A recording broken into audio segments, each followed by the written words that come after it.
आगे चल जाए आगे। सीता जी रणवीर कुमार जी वार्ड सदस्य बानी, हजार हजार पुरस्कार दिले बानी, बार बार हार्दिक हार्दिक अभिनंदन प्रणाम बा। सीता जी सूर्य भगवान के गुहार पुकार करत तारी कैसे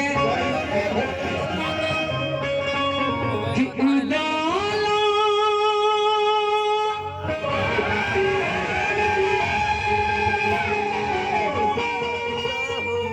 ए सूरज आए होला पानी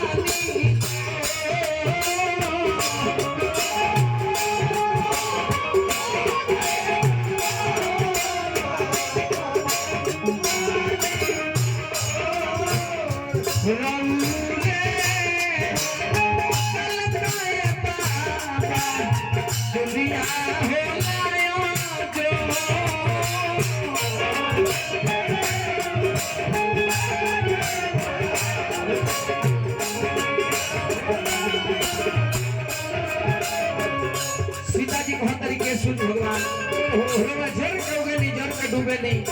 आज ये दुखियारी बेचारी पर होला बिचारी करे के बाद जनम में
एने सीता जी सूर्य भगवान के गुहार पुकार कोइले बारी, एने रामचंद्र जी बबुआ लड़का राव शुभ नाम का हो यशराज।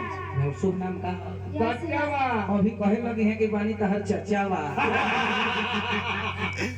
आई केस कहाँ कटाइल हो करात कल में ना तारा बाबू के मशीन में किस कटाता करात कल में। चलिए पढ़े नहीं हाँ हाँ हाँ ना आज के बाद क्यों पूछी कि पढ़े नहीं तो हम जी पढ़े नहीं जी। हाँ कहाँ स्कूल में आनीबारी में आंगनबाड़ी में ना पढ़े ले पढ़े नहीं हाँ कौन क्लास में 6। 6 में। अच्छा इंग्लिश मीडियम लड़का प्राइवेट हो प्राइवेट वाली ठीक बा। और पापा के नाम का हो रंजीत कुमार। रंजीत कुमार। अच्छा ठीक बा। आज खातिर रउआ के हमने के रामचंद्र जी बना देता नहीं, रउआ राम जी के रोल में हो गई। हाँ राम शुभ नाम का हो रामचंद्र। अच्छा ठीक बा। राव रामचंद्र जी हो। राव घर कहाँ हो अयोध्या। अच्छा घर राव अयोध्या हो। रउआ पापा के नाम का हो दशरथ। अच्छा रउआ माई के नाम का हो श्रीदेवी। अब यहाँ के नाम है रामचंद्र जी। हाँ इनका पापा जी के नाम है दशरथ जी। हाँ और माई के नाम का हो श्रीदेवी। श्री देवी या बिंदु देवी। राम जी के माई श्री देवी रहली। आ काजो कहीं कि हमरा माता जी के नाम है कौशल्या। कौशल्या। कौशल्या तो बहुत सुंदर। का करे आइल बानी जा पूरी खा। पूरी खाए ना का करे आइल बानी मोबाइल चलाते। ना देखिए तो का करे आइल बानी धनुष चापे। धनुष सापे के लइके मारा। हाँ दुनिया ना बनो का करे आइल बानी धनुष तुरे। धनुष दूर दे हाथ तोड़ दे। धनुष दूर हाथ तोड़ दे। अच्छा दूर दे तोड़ दे। अरे वाह पूरे के नहीं था पूरे के धनुष दूर दे। हाँ हाल वेला जी का धूर दे।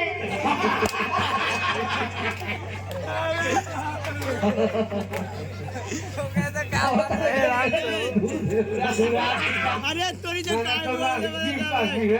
ना ना हमारे भैया हमें उनका के नहीं कुछ करे चलिए राम जी हई धनुष बुरी आई मानी देखी मानी तो देव ना पत्थर न जाने किस रूप में मिल जाएंगे भगवान आज खती है कि राम जी हई लयदारी एक से बढ़ के एक होई बाकी थोड़ा देर के प्रसंग सुन ले लगे काम भैया चली तो राम जी का तली धनुष दिया जल्दी से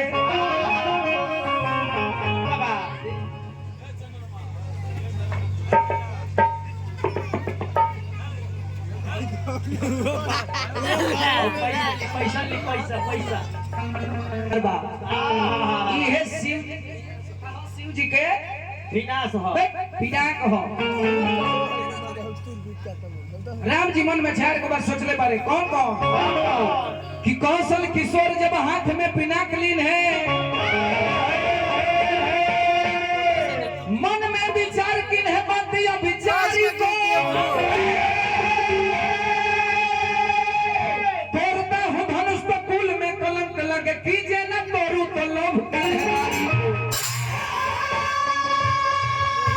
तीसरे न तोड़ू तो राजा का प्रण टूटे चौथे में डर मोहे सीता सुख मारी ये चार को बात सोच के धीरे धीरे राम जी बढ़ता नहीं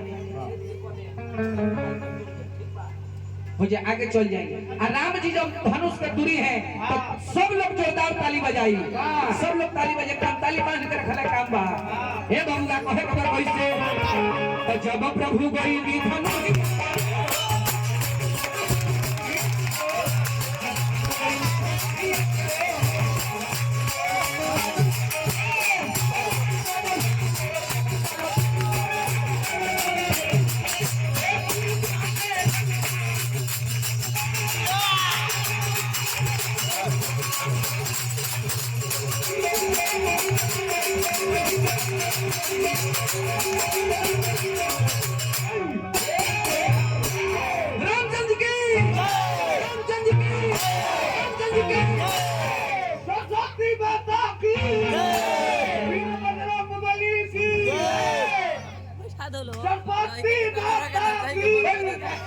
सरस्वती माता तो यहाँ के बने और संपत्ति माता के हो